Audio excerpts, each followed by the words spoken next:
Hello and welcome to Mythmakers. Mythmakers is the podcast for fantasy fans and fantasy creatives, brought to you by the Oxford Centre for Fantasy.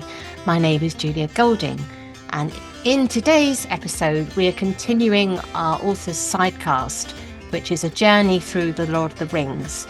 And we have reached the Two Towers, Book 3, Chapter 3, which is called the Uruk-hai. Now, I'm going to cover four main aspects in this sidecast.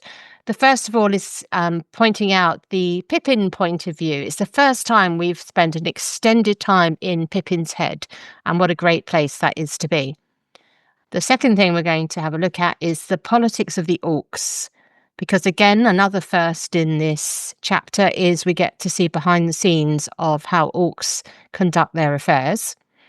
The third, we're going to look at the dynamic of Pippin and Merry together, something which we see more of in the Two Towers than previously. And then at the end, I just want to pause at some particular moments of really fine writing that I just want to share with you and talk about how, and have a look at how and why they're good. Okay, so we begin this chapter with a nightmarish awakening. Poor old Pippin is waking up and finding himself in the hands of orcs. Now, it's a common way to start a chapter. I know that as an author, that waking up, we all do that most days, is a standard way to start. And if you are to do that, you need to make each waking up different. Otherwise, you get the Groundhog Day experience for your reader. So this one is a particularly nightmarish waking up. It also gives us an opportunity to recap necessary info. So rather than the narrator downloading onto us what we need to know, Pippin is reconstructing what happened in the last few moments of the Fellowship of the Ring. And it seems necessary at the moment that he should do that, so it doesn't feel forced. So we get the skirmish, how he and Merry ran into the middle of the orcs. His last memory was of Boromir leaning against a tree, plucking out an arrow. Then darkness fell suddenly. Very poignant moment, and also a image that lingers and underlines the loss that's just been covered in the first chapter of this book. What I find interesting in this chapter about Pippin, or one of the many things, is how he goes from passive regret to taking action. And the passive regret is characterized by him thinking of himself as a piece of luggage that is being sort of carried around by other people, awaiting collection. Now, the idea of luggage is it's very 20th century sort of Edwardian railway idea, which fits with the Hobbit world, which does feel more modern than many of the other cultures. So it fits with the world of the Hobbits, because you can't imagine orcs having concierges and luggage. So it's what part of the big gap between him and the people who are holding him hostage. He's sort of seeing himself as other people have seen him, as he shouldn't have been there. He's a fish out of water, very clearly. But one of the things all the hobbits share in common is once they reach that point, they bounce back. And he bounces back by taking advantage of orc politics. So this is the second point I wanted to bring out, is here we actually get behind the doors, the closed doors of orcs. If you think about the fights to this point in Moria, we never really understood much about the individual orcs. Here they are named, we understand their factions, we understand their politics. So we've got three main factions. We've got the orcs that have come down from the mines to avenge their leader. We've got the Mordor orcs, and Grishnak is their leader. And we have the Isengard orcs who call themselves the Uruk-hai, and Ugluk is their leader. So remember that this is written at the time of war, where the allies were up against uneasy alliances between, one day they shifted, but the Russians at one point until they swapped sides, the Germans, the Italians, and so on. You can see in the back of Tolkien's mind that he is reflecting on the fact that you're not usually just facing one foe with one agenda. You're facing many with many agendas. The Japanese as well, of course, in that war. We get a snatch of black speech and a hint of their culture because obviously for Tolkien, cultures start with language. But fortunately, because you have the different factions, they lapse into using ordinary language. And so Pippin is able to follow the debate. I just want to underline at this point, if we're thinking about the author's journey, just how useful some version of common speech is. Unless you go the Douglas Adams route of having a babelfish or a spell to translate things, you need to make the fact that people can communicate less of a burden. You don't want to always be going through translation. It's very important for fantasy. So if you're writing a story where people have different languages, find some way of dealing with that so it's not a bore. Unless, of course, the point is that your character can't understand what's going on around them. But I wouldn't hang on in that position for too long.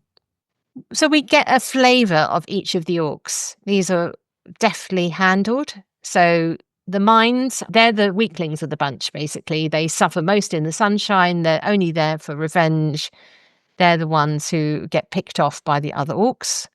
The Mordor orcs are the schemers, and they're the ones with the fell beast waiting, just the Nazgul waiting to spirit away the hobbits. So in a way, they're the biggest threat because we could lose our hobbits to Mordor. But then the people who have got the upper hand at the moment are the bigger, stronger orcs who are Uruk-hai. And he gets a speech, Ugluk.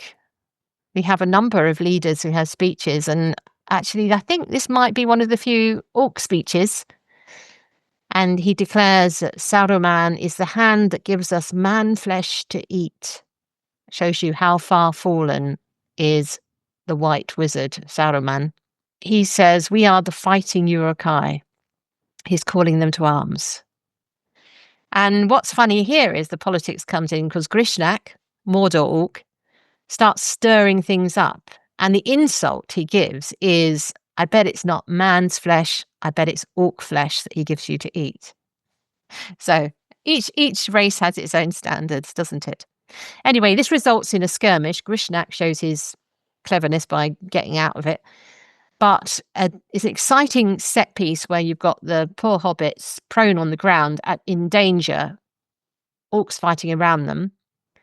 But it does give Pippin a chance because one of the casualties, the blade is near him. He manages to free his hands, quickly loops them back to hide it. And the payoff for that moment is much later. So we know we've got this little secret which we share with Pippin that his hands are free. And that will change how we estimate his chances of escape. As the orcs go on in this sort of nightmarish march where the hobbits are sometimes forced to run, sometimes they're carried, there are deft touches to coincide with the story that we have just read. So, for example, it's an important point that one of the forward parties says that they saw a rider, but that he rode off. They didn't stop him. So they let a scout go. And that is, of course, what actually is their comeuppance because he carries the word to Éomer and so on. So everything is neatly sewn up, nicely woven together. But there's also some deliberate inverses of elves here. And one of, I suppose, what this is summed up in is the orc cordial. So whereas the orc cordial that Gildor has, it's not only Gildor who has it, Glorfindel has it too. So the things that the elves give you to drink lighten your spirits, are healthful, give you energy, and so on. The orcs, who are in some versions corrupted elves, though their origins, there's various stories about their origins, they have a sort of corrupted version of that. So it is an effective cordial. It puts you on your feet, but it's also nasty. And their treatment, their healing, the elves have a beautiful form of treatment. They bring Frodo back from death's door. Here, the treatment for Merry and the knock he took to the head is rough and ready, but it works, and it leaves him with a brown scar. Frodo is left with a silver scar. So can you see how that, in a way, the orcs are in opposition to elves, not so much to men. So that's how it lines up there, and these parallels are being made. I think the Uruk-hai are more like men because they seem to be a mixed breed. But a pure orc is more of a parallel to the elves. They get a brief moment when Pippin and Merry are able to talk to each other, and of course there's a quip between them about bed and breakfast. Hobbits have a habit of making light of evil things, which is another of their qualities which carries them through very dark times. So what's interesting about this chapter is, in terms of the timeline, this happens before the chapters we've just read, because Aragorn and co are following on behind. But there are also some echoes of those chapters. So when the hobbits touch the grass, their hearts rise, as did Legolas's heart when they've reached the plains of Rohan. We feel this is a good country, a healthy country. And we get this wonderful tapestry weaving that I talked about in our last session, where the connection between the action of the previous chapter is connected to this. And here we see how the leaf brooch got broken, or got dropped, wasn't broken, pulled off and dropped deliberately. So Pippin, every now and again, there came into his mind, unbidden, a vision of the keen face of Strider bending over a dark trail and running behind. He doesn't know for a fact that they're being followed. And came into his mind unbidden. Is this just because they've spent time with Aragorn and trust that he won't give up on them? Very possibly. Or is there some other power nudging him in this direction? Who knows? There does seem to be powers of generally good and powers of generally evil at work in these lands, so it could be any and all of those things together. But he takes the decision to break out of the main charging orcs, to leave his footprints on some wet earth, all very deliberate, already all thought through. He's never going to leave Merry behind anyway, so he wasn't hoping to escape. And he drops the leaf, and there he thinks, I suppose it will lie until the end of time. And that particular line has a nice payoff in a couple of chapters' time. So when you're reprising action where we know what happens, basically we want to get to the bit where there's the fight. You can do summaries, but do them in an interesting way and give them emotion. And here's a sentence which does that. Evil dreams and evil waking were blended into a long tunnel of misery, with hope growing ever fainter behind. That skips over the couple of days when they're in this charging away, trying to escape before they get caught and take the hobbits back to Isengard. So they see that the Rohan forces, the Eored, has seen them, and the stakes are rising. And there's a debate amongst the orcs, back to my second point about orc politics. The Northerners leave. Grishnak returns with reinforcements, and there's another discussion about where the hobbits should be taken. And you get to see that the Saruman, the newcomer, new kid on the block on the dark side, his lieutenants are all very proud of their wizard. And Grishnak is saying, you don't know the half of it about Sauron and his powers. And he mentions the Nazgul. And Grishnak does seem to be extremely well informed. We'll come to that in a moment. But Ugluk shows that he is a very intelligent commander, because he notices this and he says, you seem to know a lot, more than is good for you. So these aren't just cardboard cutout bad guys. These are orcs with their own agendas, and their agendas conflict. Anyway, they race for the forest. The poor northern orcs get overtaken. Their attempt to escape didn't go anywhere. And then they get dumped on the ground within sight of the forest, but not quite lost in it yet. And they could see that the Rohan people are surrounding them. And what I like about here is poor old Pippin. So even though he's done really well in a heroic sense, he is also still the same old Pippin.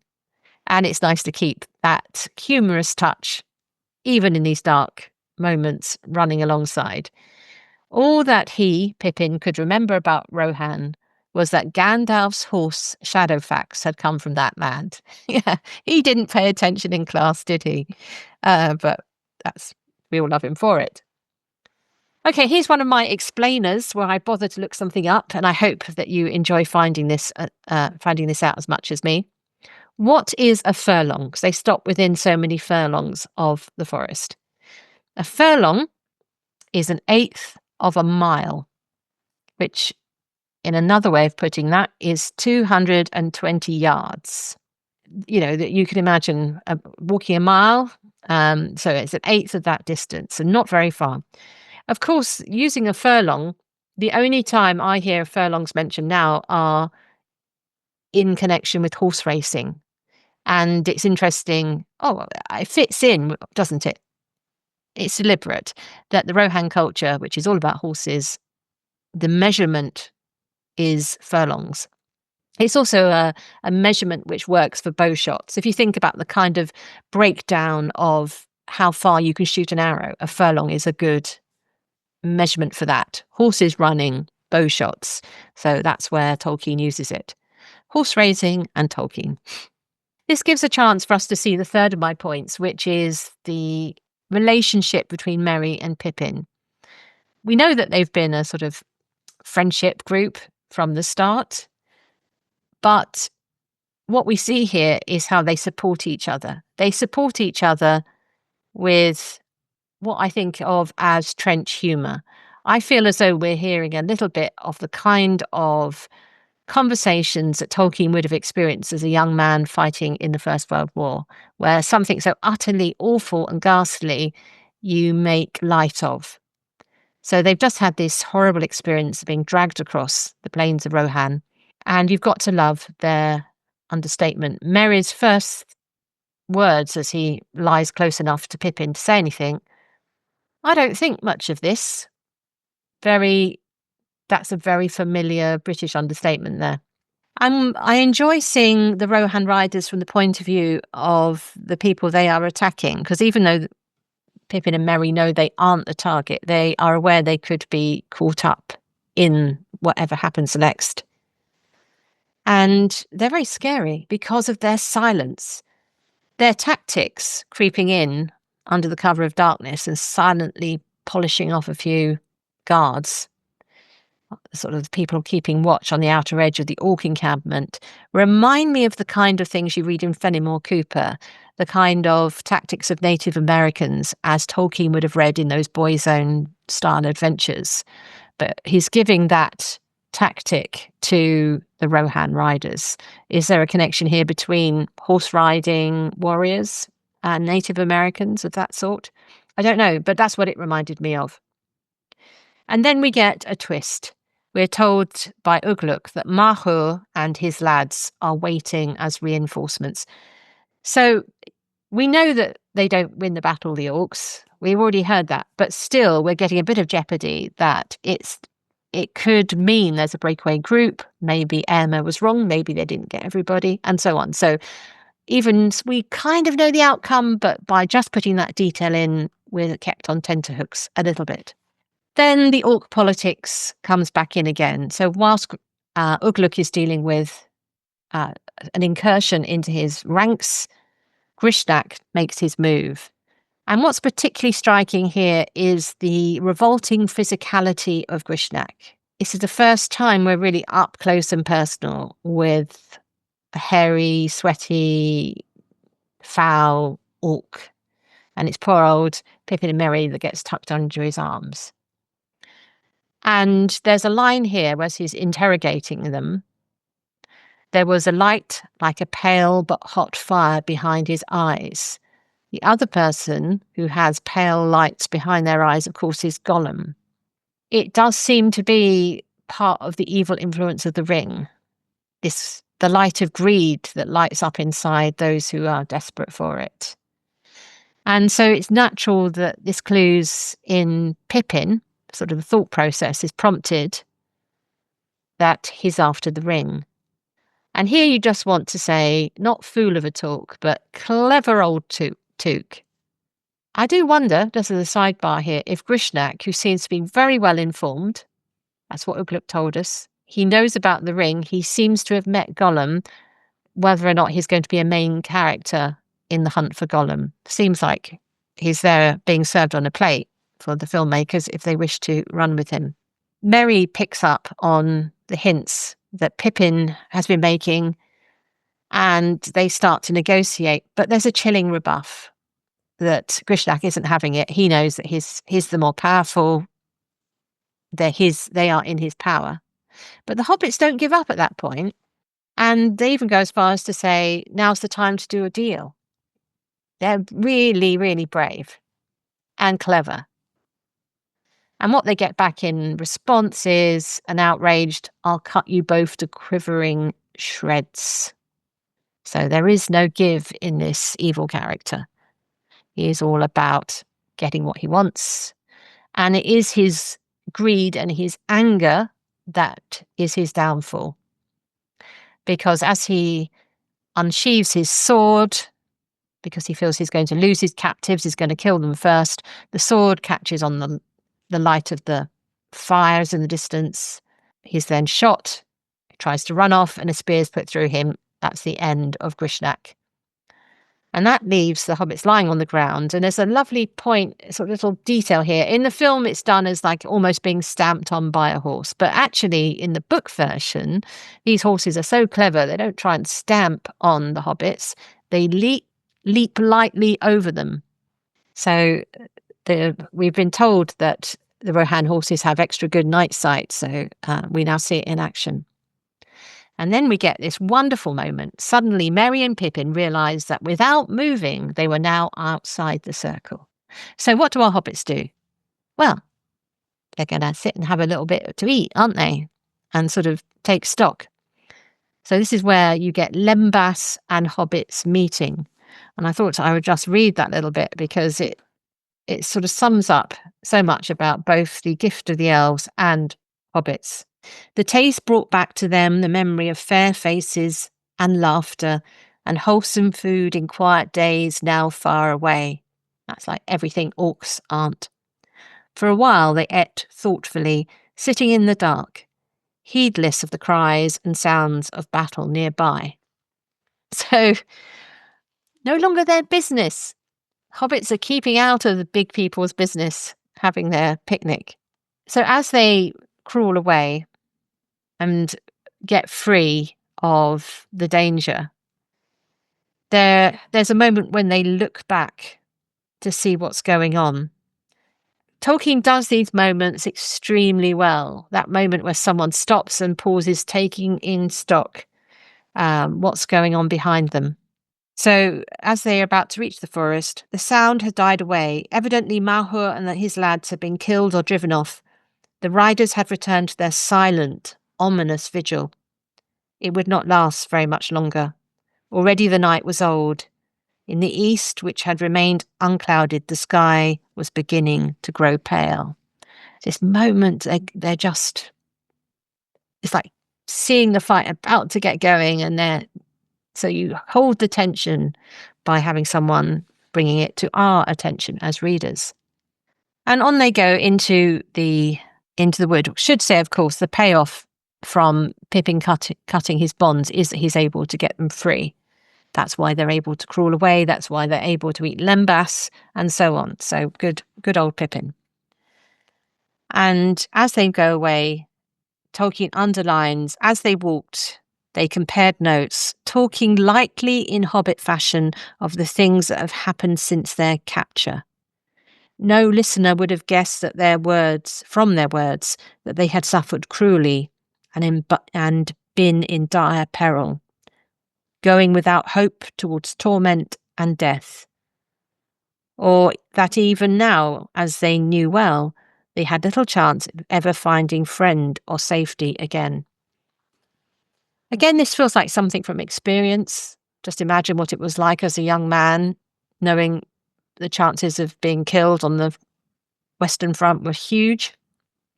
It feels as though light talk was probably what people did. So I can't help but feel that he's been there where the hobbits are in real world as opposed to Rohan.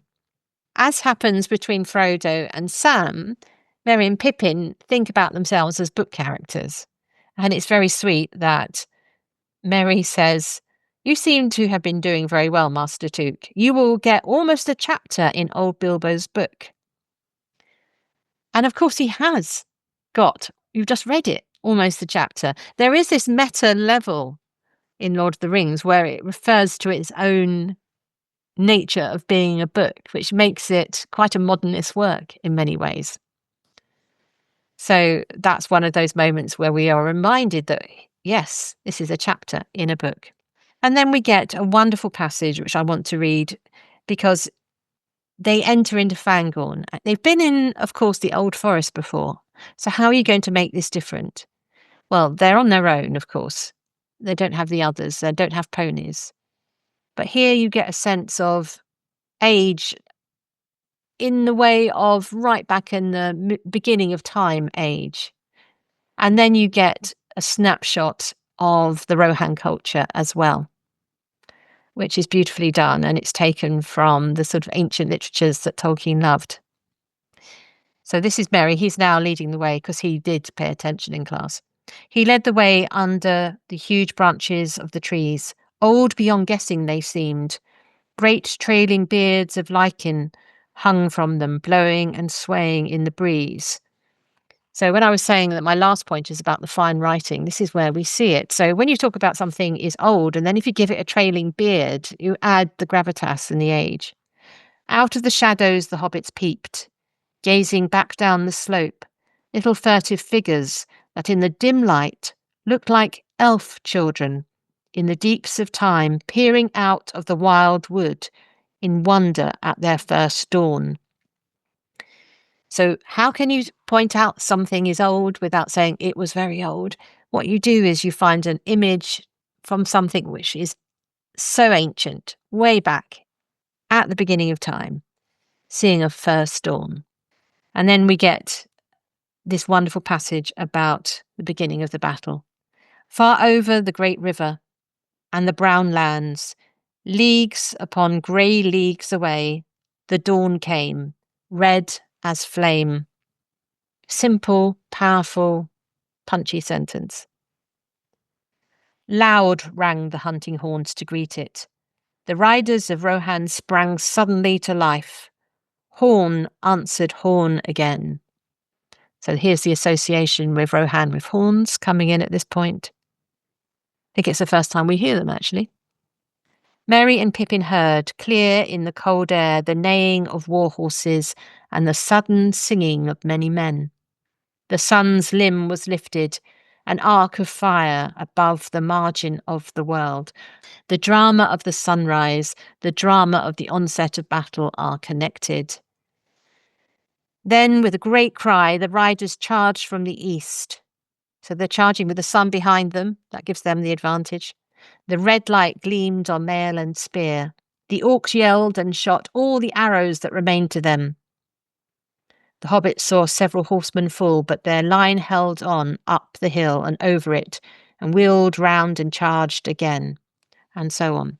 The singing riders, that's an image that feels operatic, ancient, and we get them singing again in the Battle of Pelennor Fields.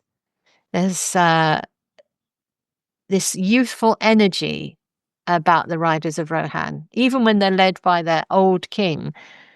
They themselves are associated with this, with the sun and red and gold, those colours. That's their sort of cultural vibe.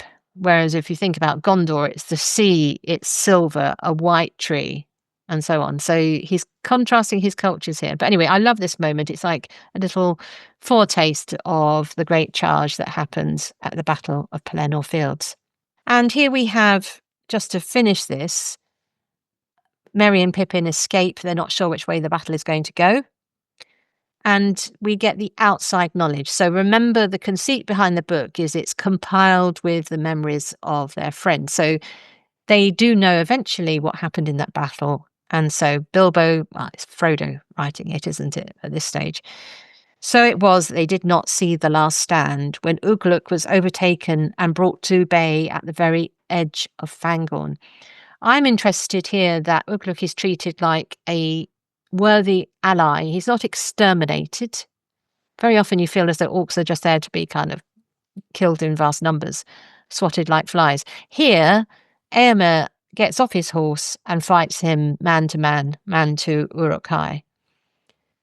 So it gives a sense of this whole other culture of orcs and their characters, which we hadn't seen before this chapter. And no wonder other fantasy writers have gone away and written about orcs as their own independent sort of imaginative world.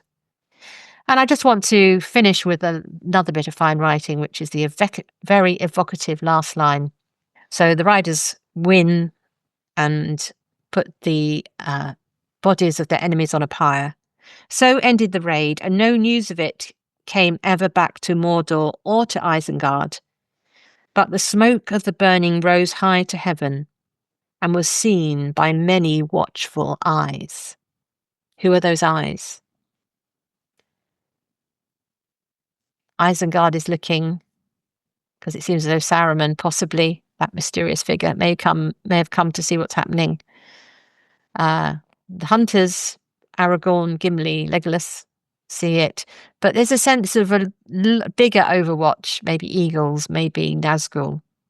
So this is one small skirmish in a much bigger battle with the stakes being shared. So from this open ground where people can watch, we are now heading under the eaves of Fangorn, where we're going to start to meet some very surprising new arrivals in the story. So join me for next time when we meet Treebeard in Chapter 4.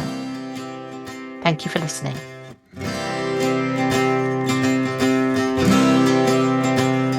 Thanks for listening to Mythmakers Podcast, brought to you by the Oxford Centre for Fantasy. Visit oxfordcenterforfantasy.org to join in the fun. Find out about our online courses, in-person stays in Oxford, plus visit our shop for great gifts. Tell a friend and subscribe wherever you find your favourite podcasts worldwide.